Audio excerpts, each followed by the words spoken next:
How y'all doing, Synth Wizards? I have a highly anticipated product today for the Syntaur showroom, something that I've been waiting for a really long time, and that's the Novation Summit.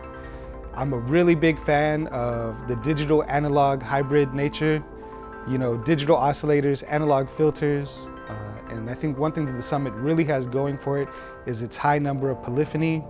I don't think it really has many competitors in the same price range. So today we're gonna unbox the Summit and dig into some of those features. I've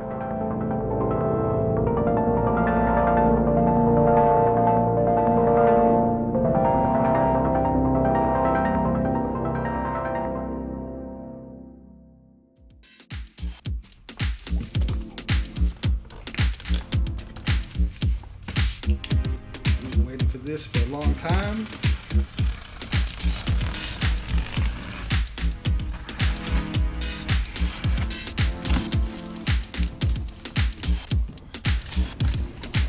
Inside of a box.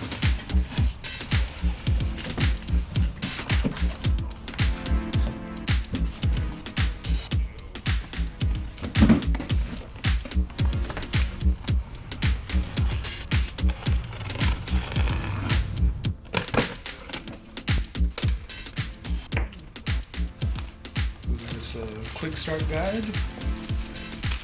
Got some power. And a USB cable. Nice. Put this bad boy out.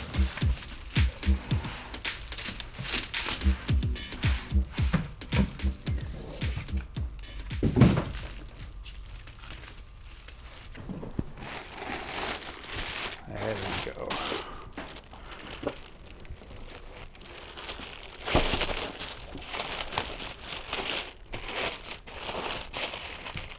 Ooh. It's got that new synthesizer smell. It smells a lot better than the synths we bring back in the Synthmobile. So here we go, moment of truth.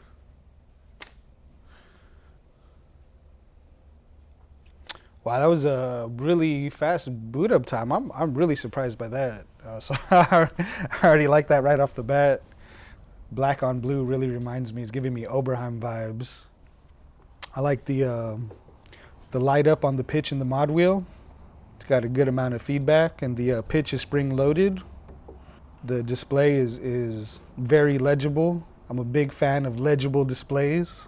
I'm noticing that all of your menu items are right here on the left. You have a master volume. This is really cool. You have your active voices, so you can see how polyphony is assigned.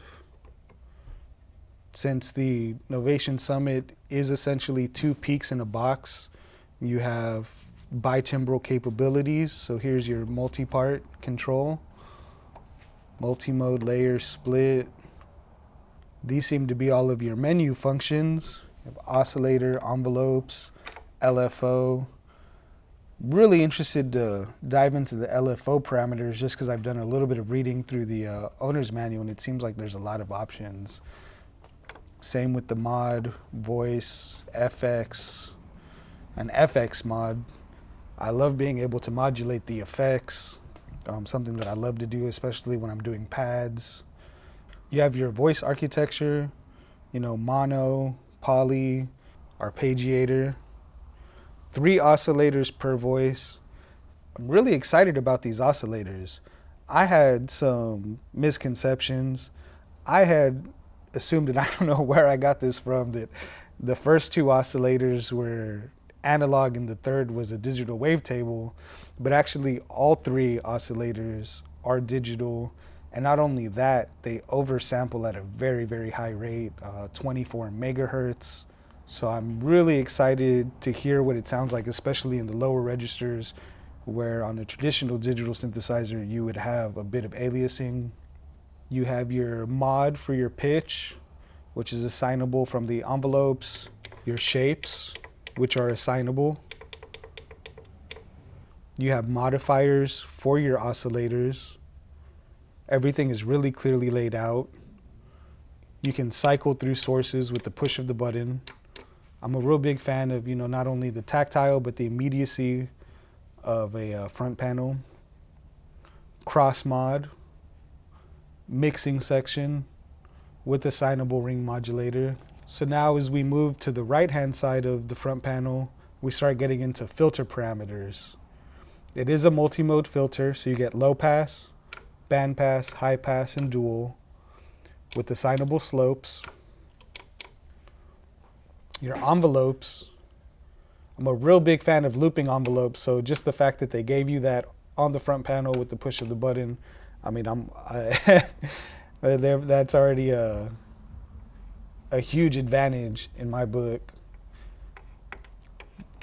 The sliders have a good throw to them, just the right amount of resistance.